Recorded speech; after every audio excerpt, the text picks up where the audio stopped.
Welcome to Outreach Programming. I'm Mary Geraci, and we have a great show for you today. Today's guest is Roberta Fernandez. Welcome to the show. Thanks, Mary. Now, you might be tired of people telling you the sky's falling,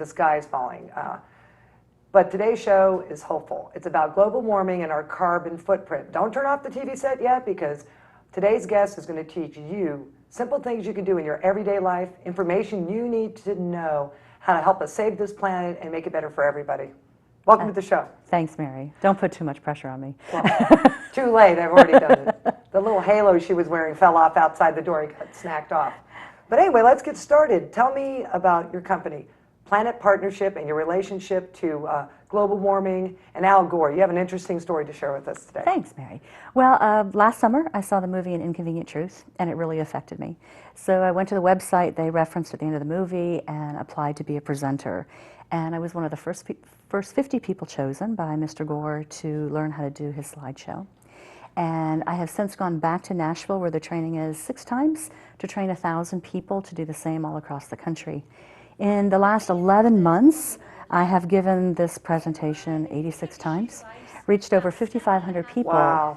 And I see the same things. I hear the same concerns, whether it's high school kids or middle school kids or businessmen or college professors. People are missing part of the information, so I think the educational component is really important.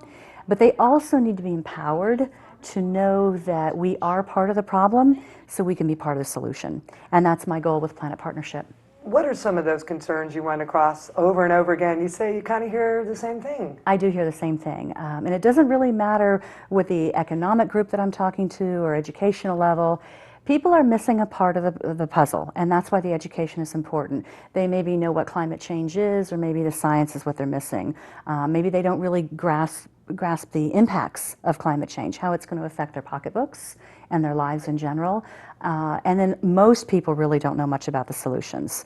They've heard about changing a light bulb. Most of them believe that it's not going to really matter, but it does, and we'll talk about that later. But most people are missing one of those 3 components. So the education is really important to get everybody on board, and then rather than just sending them home depressed and upset, because a lot of it's not good news. We don't need that anymore. No, we don't. But it can be very scary. So my goal is to empower people. And I think that Planet Partnership, that's their main goal. If everyone in this, if we had half of the households in this country lose just 5,000 pounds from their carbon footprint, it's 279 billion pounds of CO2. Now, that's not enough to fix the problem, but it's not an insignificant number. And when you couple that kind of action with awareness and education, that's when you get people excited that we can really make a difference and we can do something about this. This is a good start. What is a carbon footprint? A carbon footprint is really just our impact on our planet, and we relate it specifically to our activities, the things that we do in our life that causes carbon dioxide to go up into the atmosphere. Carbon dioxide is a greenhouse gas. The Supreme Court just ruled it a pollutant. There are several different types of greenhouse gases, but carbon dioxide is the biggest culprit. It's the one that affects climate change the most, and it's also the one we have the biggest impact on, that plays the biggest role in our life. So we can affect change there. Let's just pick a Josephine average, Joe average person. What do they do every day that causes CO2? Most of the areas revolve around 3 things. Your transportation, whether it's driving a car or flying in an airplane, the energy use in your home, and then also what kind of consumer you are, the kinds of products you're buying, what you're doing to dispose of those products, those kinds of things. So pretty much, the general aspect of our everyday life, there's something in those categories that we can do to make a difference. Well, give me an example. I drive 30 minutes from Brandon. I live in Brandon. Mm-hmm. Ideally, I used to live in South Tampa. I could have either walked here, take a bus here, or rode my bike here. Right. I don't have that option. What can I do? Well, it's important to remember that this is how big transportation is. For every extra mile per gallon you get, it reduces your carbon footprint by 1,000 pounds, which is a lot. Yeah. The average person's carbon footprint, now this is somebody who doesn't fly a lot, but the average, maybe they just take 1 vacation a year. The average footprint is somewhere between 40 and 50,000 pounds a year, which is pretty significant. If we look at Europe... Per person, yes. Per person. When we look at Europe, it's about half of that. So we have a lot of things in America, in our country, that are great things for us. It affords us a great lifestyle, but we do have a big impact. If everyone lived like Americans, we would need 4 more Earths to support us because of all the natural resources we use, all the energy that we produce. The whole world cannot live like we do. Or we'd be out of it really quick. But I think that, as far as what you can do, specifically driving, we don't have a lot of option in the area, and that's one of the problems. That's why we need to get local governments focused on mass transportation and light rail and all the things that we're talking about. We're doing that right now in Tampa. I can They're be talking grateful. about it. Oh, yeah. It's better than not talking It about it. is, and I think having these discussions are really, really important. I spoke to the Planning Commission a couple of weeks ago, and it was a full house. So it was really encouraging to me. We had people from surrounding counties come to the presentation as well, and just getting that conversation going is important. It takes time, and really some of those answers are very complex. It's not something that's going to happen overnight, which goes back to why I think the message of Planet Partnership is so important, because if we had perfect legislation and we had perfect technology, we still wouldn't fix the problem. Scientists tell us we need to reduce our carbon footprint by 80 to 90% by 2050, which is a huge, huge part of it, because humans are 30% of that problem. We still would never reach that 80 to 90% without our help. So it's important that we realize all these little simple things that we can do to affect. Well, let's take them one at a time. Let's talk about your car first, because Okay. I think transportation is really critical. I already mentioned getting better miles per gallon. A lot of people can't go out and afford to buy a new car. Obviously, if you're in the market for a car, every mile per gallon that you make as an improvement over your old car is worth £1,000. So that's huge. It really is a big difference. A hybrid would be great if you can afford to do that. Hopefully that'll be my next car. Yeah, I have a Prius, and I have to tell you, it's just amazing. It's really nice to only have to put $20 worth of gas in my car every few weeks. Wow. And it is a wonderful car. Another thing that you can do, maybe not you in your particular situation, but you can carpool. If the average consumer worked at home 1 day a week, and not all of us can do that, but the equivalent is to drive 20 miles less per week. That's really not much in the scheme of things. We would save 5.85 billion gallons of gasoline a year. It would lessen the amount of CO2 we're sending up in the atmosphere by 143 million pounds. Wow. So 25 miles a week, you can accomplish that if you can carpool 2 days a week, if you could take mass transportation 1 day a week, if you can not run as many errands. Being organized is really important. I mean, how many times do you go shopping at the grocery store and you forget 2 or 3 things, and you remember them at different times during the week? So you're making that same trip to the store 3 or 4 times. Make a list. Try to plan all your errands at the same time. Most people think that most of the miles we drive every year on our car are commuter miles, going back and forth. That's not true. 80% of the miles that we put on our car have to do with running errands. So whether it's taking the kids to the baseball game or to the soccer field or running to the bank or to the pharmacy or to the grocery store, that's where we put most of our miles on our car. So if we can just be smart about it, if we can coordinate trips, if we can make lists before we go so we remember everything when we're out the first time, that would have a tremendous impact. That sounds simple enough to do. It is simple enough. There's a lot of talk today about, well, first of all, architecture is about 40% of the solution. If we made our buildings more energy efficient, whether they're residential or commercial, that's a huge part of the problem. The other part of architecture has to do with development of our communities. The typical buzzword is compact development, which means that we design our communities in a way where we can work and we can live and we can play all in the same geographic area. And maybe that's not totally within walking distance, but rather than driving 10 miles to the gym, that it is in your backyard. So when we can locate ourselves close to where we work and have all of those amenities, that will also go a long way to improving the carbon footprint for all of us. And the trouble with Florida, you could tell, strip mall, everything's just spread out. It's ginormous. That village atmosphere, that construction of keeping the coffee shop, the ma and pa diner, whatever, in your backyard, hopefully this is going to become the wave of the future. So trying to stay in one area, It's easy to carpool the kids for soccer. Thank Right. God people are doing that. They've known the soccer mom or the soccer dad. Do you see folks actually doing these things, and is it starting to make some headway or not? No, I don't yet. I see some people making a change. I think the lack of education about how these things add up is what will really make people start paying attention, and that's what I'm trying to accomplish. I mean, when I give a lecture to an audience and we talk about solutions, and I hold up a compact fluorescent bulb and I say, change a light bulb, I don't care how many times I've given that lecture, there will be eyes rolling or people just laughing that I'm going to tell them that I can save the planet by changing a light bulb. And I tell them, you know what, you're right, I can't. If I'm the only one changing a light bulb, it will make no difference. But in our everyday life, we are very much in our own little box, in our own little world. We're thinking about, paying the rent and getting the kid to school on time. And we're not thinking about the bigger picture. A light bulb makes a difference because there are so many of us. A compact fluorescent is 65% more energy efficient than a regular light bulb. So we have 100 million homes in our country.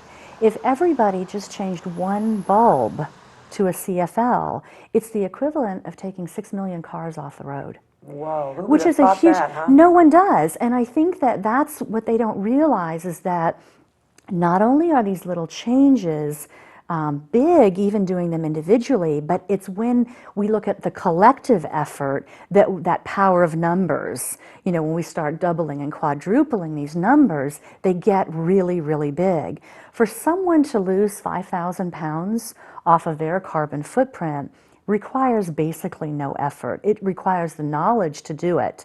And when you look at just half the households doing that, 279 billion pounds, that's a huge number for very little effort. So I think that that's what we have to start thinking of. We only tend to think of life as just what affects us in our little box. And with climate change, because it is a global issue, that we have to start on working on locally, we have to look at this cumulative effect because that's what's happening with climate change.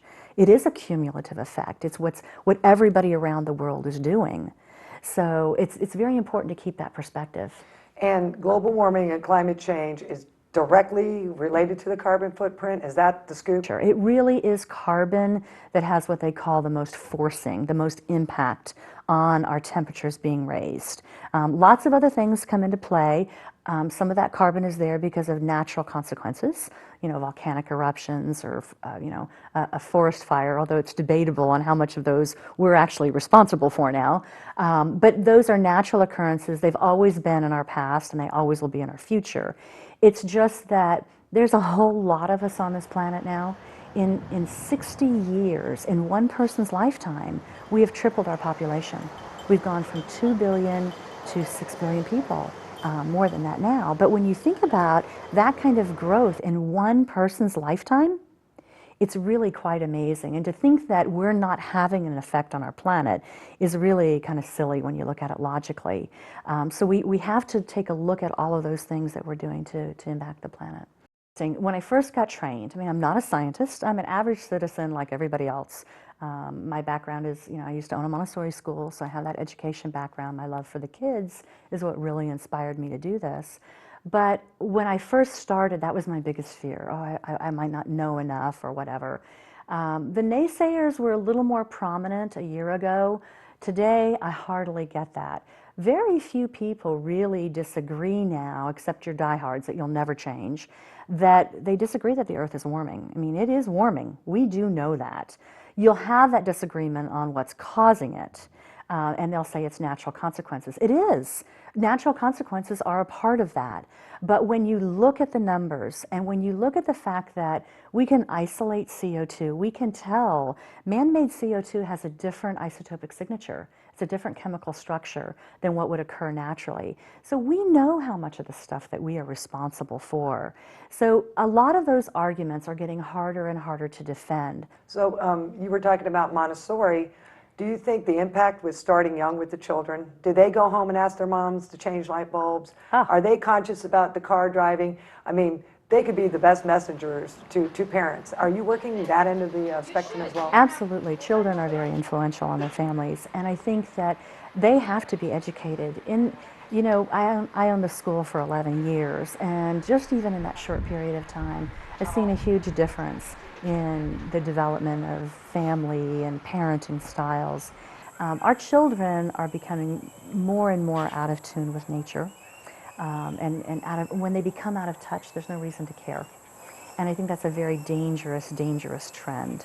So I think it's important that our children don't grow up making the same mistakes we did. Children are my favorite group to present to, especially middle schoolers, because middle schoolers still have that a little bit of that innocence and that hope yet, but they are also old enough to start to reason and to logic, and they really get this. They really get that it's going to impact their life a lot more than my life, and they are still very creative in how they see things and how they think, and they come up with some of the best ideas. And they get very excited. I love to empower them because most children don't think they have power. So we talk a lot about that in my classes with them. So what can the kids do to help? The kids can do the same things the adults can do, and thinking about it in the daily context of their life at school. It's like your job, and if you were an employee, you should be doing the same things. Look around at your atmosphere, look at your environment. When you leave to go to lunch, turn the lights off, you know, turn the computers off and the printers off at the end of the day. Make sure they're not left on over the weekend.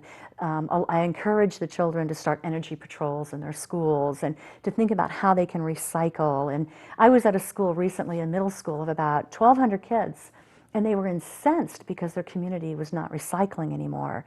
And I said to them, I said, how many of you in this room think you have power? And like 3 kids out of 100 raised their hand. Oh. And I said, well, all of you that didn't raise your hand are dead wrong. And let me tell you why. So we talked about, you know, how powerful they can be and how much weight their opinion carries. And I said, let me ask you a question. If everybody in your school, if all 1,200 children were to write a letter to the town council as to why you thought recycling was important and why you thought your community should have it, you all wrote those letters, and then a few of you took them to the next meeting and you poured all those letters on the desk. You know, would you think you have power? And they just started going crazy and they were screaming. And I said, of course you would. And adults will listen. If adults did that, it would not have nearly the same impact. But because you are young, because you are concerned, people pay more attention to you. So it really got them excited. And I gave that lecture, I think it was in May at the end of the school year last year, and the librarian called me last month, and she said the kids were starting the project. They were really that excited. Congratulations. Yeah, it's really nice to know that you make a difference when you go in, and it really impacts them. I think what really changed my parents' ecology awareness was they lived in Europe right after the war, 1950s. So most of Europe was still depleted. Water is expensive in Europe. It always has been. Electricity, I mean, you know, it's not, you're right, they're far more conscious. And my mom's like a newly married 19-year-old girl from El Paso, Texas. She's standing there, and the guy's telling her how to take a bath. Oh, yeah. He's like, wet yourself down, turn off the water, soap up, and rinse. You know, it's interesting that she used that example of a shower because I tell the kids about that. And I tell them that not just, you know, they all love to jump in there and take, you know, a 20-minute hot shower. And I talk to them about that. Not only is it using electricity, which is putting CO2 up in the atmosphere, but I ask them to think about this. In Africa, the average person has 5 gallons of water to use every day for everything, for drinking, for cleaning, for cooking, for all of their needs. If you have a low flow shower head, you use 5 gallons of water in 2 minutes. 2 minutes. So I talk to them about that because they think it's really funny to talk about, oh, well, you just get wet and then turn it off and soap up and, you know, then rinse like the Europeans do. You're still clean, right? But then when I tell them that, the room usually goes pretty quiet because it's something that really impacts them. And I think, you know, the message about climate change, I'm really adamant about this. It's not that we need to live in a little 900 square foot house like a cardboard box and go back to the Stone Age and we can't do the things that we love to do and enjoy ourselves. That's not the message. If that was the message, no one would want it. We'd throw our hands up and say, oh, forget it, it's too late. And it shouldn't be about that because we're really smart. We know how to fix this. When we solve the economics of climate change, we will solve climate change, trust me. The technology is out there. whether it's ethanol or some of the things they're talking about, I have issues about that. But They have their own inherent problems of as course well. they do, but I think, regionally we have to look at things, and it's not going to be one answer, it's going to be lots of answers. But we know that, and there's some amazing technology that's being developed that will revolutionize it. What is important for the average person to think about is just being aware. Our parents had to be aware. Our parents grew up in the Depression, when there was no money. They grew up through a war, when things were rationed. They were very conscious. Fiscal, yeah. Fiscal, but not even just fiscally, but conscious of how they live their lives. The generations that have come after that have never had to be that way. We have taken our life for granted in more ways than one. And I think the message about climate change first needs to start with being aware of our life. Little things make a difference, and then I started thinking about all the plastic bags I used when I went to the grocery store. The average family of 4 uses 1,400 a year. We use 500 billion plastic bags in the world. It's ridiculous. It's the biggest polluter. Forget the oil that it uses, but it's just the biggest environmental hazard. So no paper or plastic, take a reusable bag. But I started thinking about that, and I thought to myself, how am I ever going to survive without plastic bags? I have 3 dogs. I have to clean up after them. Right. Plastic bags are like rabbits, I think. They just, I have this drawer, and I'm Right. not getting any from the grocery store, but it's still always full. You know why? Yeah. Because lots of stuff comes in plastic. I finished up the bread. I go to throw the wrapper in the garbage, and I thought, wait a minute, I can use this to poop or scoop. Right. And it's amazing when you start becoming aware of how many things come in plastic that you could use. Your newspaper That's alone, right. every single day. Put it on the hand, grab, pull, Absolutely, lock it out, turn toss it inside So out. we've That's already exactly recycled right. that one. Absolutely. So at least find another way to reuse it, even if we can't eliminate that. Right. So again, it is all about awareness, and it's what's really amazing is that when you make the effort to start becoming aware, you really see how wasteful we are. I was talking to the kids again, and I use this example. When I grew up, we had the 3 R's, and they weren't reading, writing, arithmetic. It was reduce, reuse, and recycle. And a lot of the kids don't know that. They've never heard that before, so they get very intrigued about it. And I talked to them about, what can we reuse and how can we reduce in our life? And I talked to them about a paper towel. One paper towel takes 24 years to biodegrade in a landfill. What could we do instead of that paper towel? We can use a rag. I said, that grungy old t-shirt that your mom is just, every time you put it on, is driving you crazy because it looks terrible. My mother. Okay, go Yeah, ahead. so, you cut it up, and instead of cleaning up the spill with a paper towel, you use the rag, and you wash the rag. And you can use it again and again and again and again until it finally gets so tattered, then yes, you can throw it away. But many things we can reuse. I have to give the paper towel industry some kudos. They now have the reusable paper towel that you can use it again and rinse it out and use it again. Yeah, Windex has the little things too. They have made smaller paper towels.